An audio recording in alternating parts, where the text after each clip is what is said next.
when I drove the regular Punch for the first time, it really left me with a good sense of impression of how a small SUV can be such a great car to drive.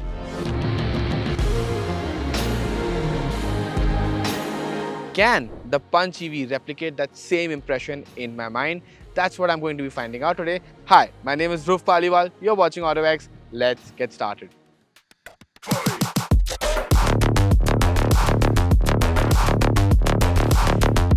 The fun thing I really liked about the regular Punch was its design. It was a small car, but yet it had the proportions of an SUV, the stance of an SUV. And Tata has managed to replicate that oh so well with the Punch EV. The stance, it remains the same, but obviously this being an EV gets its own neat little touches. Let's start with the front end because that's where most of the changes are centered around. The bonnet, well, that remains the same as before, but this LED light that you see running across the width of the car, well, that is new and it serves multiple purposes. First of all, it's an LED DRL. Second, it also acts your turn indicators on the sides over here. And the third, and a really neat touch that I really like, is the fact that this central light over here also acts as a visual representation of where your battery percentage is when you plug the Punch EV in for charging.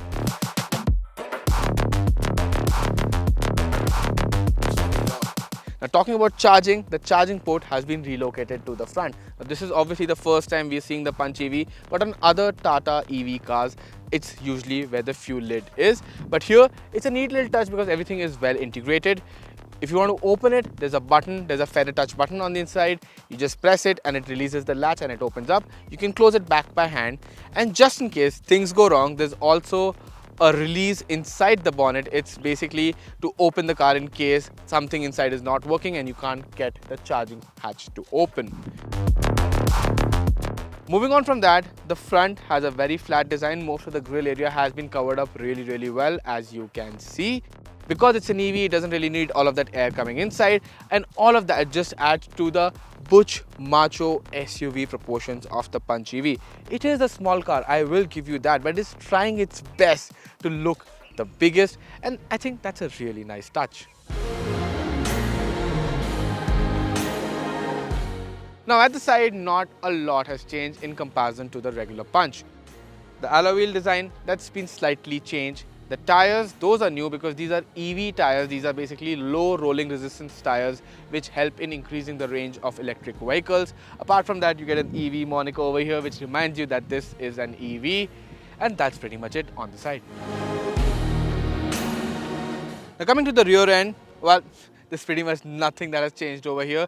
It is what the regular Punch looks like, apart from one thing, and that's the fact that this Punch badge is now a Punch.EV badge.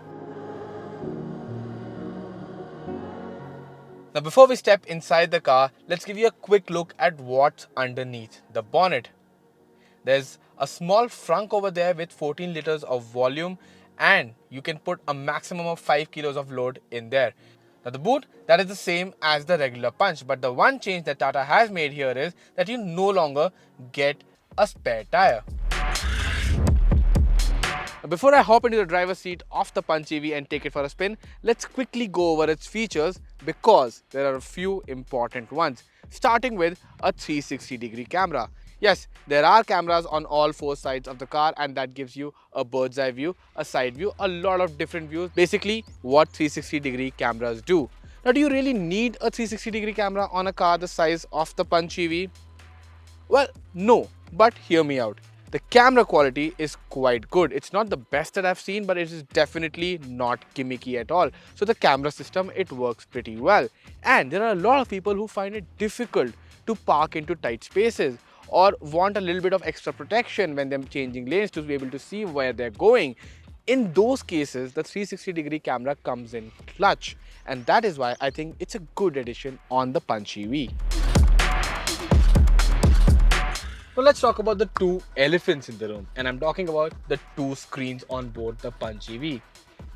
You know, the graphics on both of them are really clean. The contrast is really nice. The UI is so easy to use. They've done a really good job with both the screens. On the instrument cluster, you can configure it multiple ways depending on the kind of graphics you want, depending on how you want the information displayed, and a lot of the settings can actually be just taken care of from right here. The touchscreen, I have to say this, the touch response is just fantastic, no lag, and there's also an system over here. There's also an arcade EV that Tata is saying that basically has a lot of apps in it which you can use to download music apps, games, and all of that will come in handy when you're actually charging the tire and have some time to kill. So a neat little touch over there. Now next up, and I think this is one of the most important features in any modern car, the Punch EV gets ventilated seats. And the odd bit is that the buttons, instead of being placed here in the center console where they are on most cars, are actually placed on the outside of the seat. It's okay, I can live with that.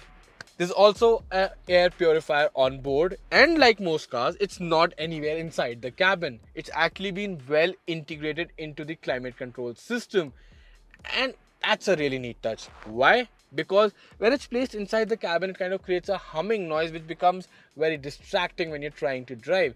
But once it's been integrated inside the system, we had no such complaints. And if you're from the northern part of the country, or even Bombay for that matter right now, you know how important an air purifier is on board your car. Last but not the least, I also want to talk about safety. Now, safety and Tata Motors have gone hand in hand over the last decade, and that reflects in the Punch EV. You get 6 airbags, ESP, and ISOFIX standard on all variants of this electric SUV.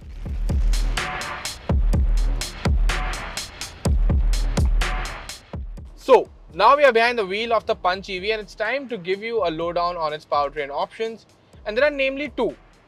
First of all, you have the medium range, which has a 25 kilowatt battery pack, and it has a certified range of around 315-320 kilometers. The electric motor in that one is capable of making 80 bhp and 114 newton meters of torque. Next, let's come to the long range version, and this is the one that we've been driving since morning and are currently driving. And this one gets a 35 kilowatt hour battery pack, and the electric motor in it makes about 120 brake horsepower and 190 newton meters of torque. As far as the certified range goes, well, that's about 415-420 kilometers. So what's it like on the road? One of the complaints I always had with the regular internal combustion engine Punch was that its engine felt a little underwhelming.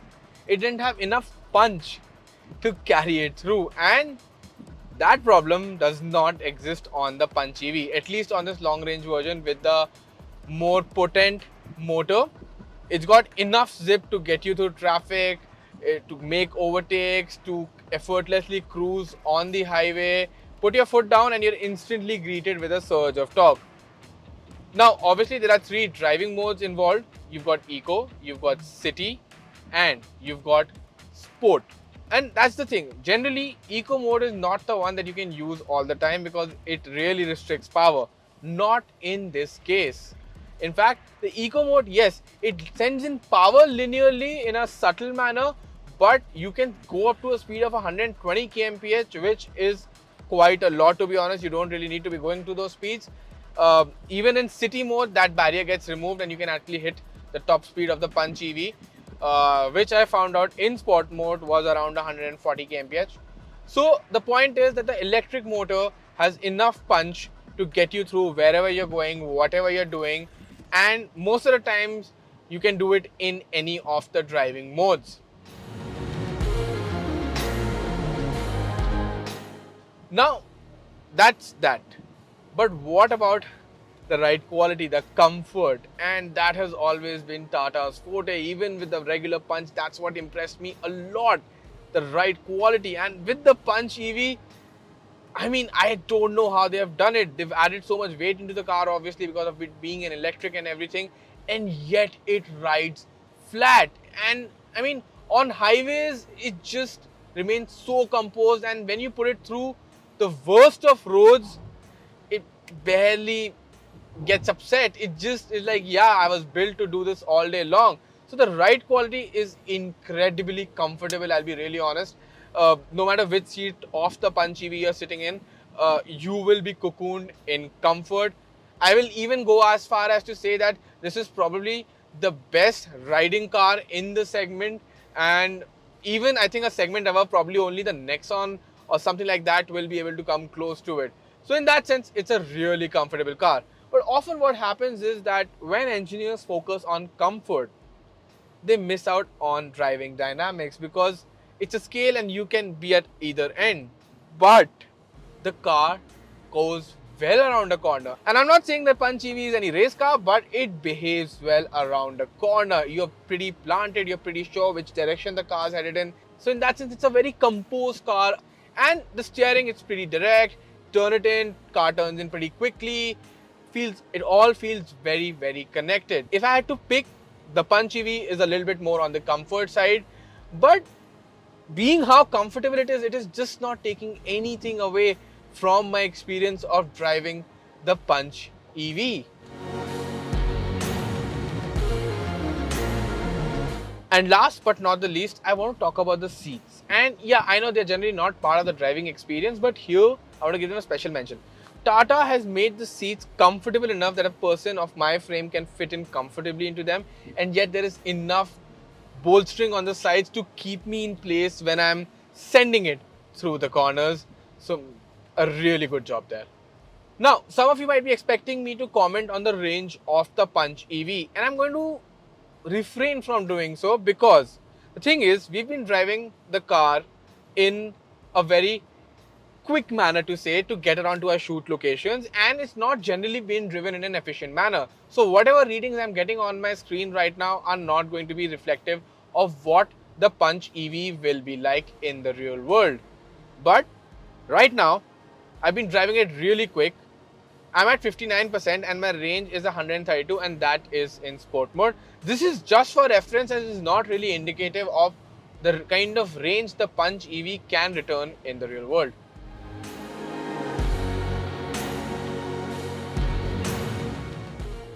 Now we've reached the end of this video and it's time to find out if the Punch EV has impressed me like the regular Punch. And in short, it has. It's a car that looks good, drives well, rides well, got great features, and there's great safety tech on board as well. But the thing is, I also know its price. Price between 10.99 lakh and 15.49 lakh. It's a little bit on the expensive side for a car this size. But then again, think of the Nexon EV, which is a car of a bigger size, but then it costs about 5 lakh rupees more. So there are really no other options that you could explore. So with that, the Punch EV definitely has the potential to make a place for itself in the Indian automotive market. And with that, we come to the end of this video. Thank you so much for watching. Now, is there anything about the Punch EV that you wanted to know and we missed out on covering in this video? Drop us a question in the comments box below. We'll get back to you and answer your query. Apart from that, if you like the video, well, obviously hit that like button. If someone you know is looking to buy the Punch EV, share this video with them and subscribe to the AutoX YouTube channel for more such cool automotive content. Thank you so much for watching.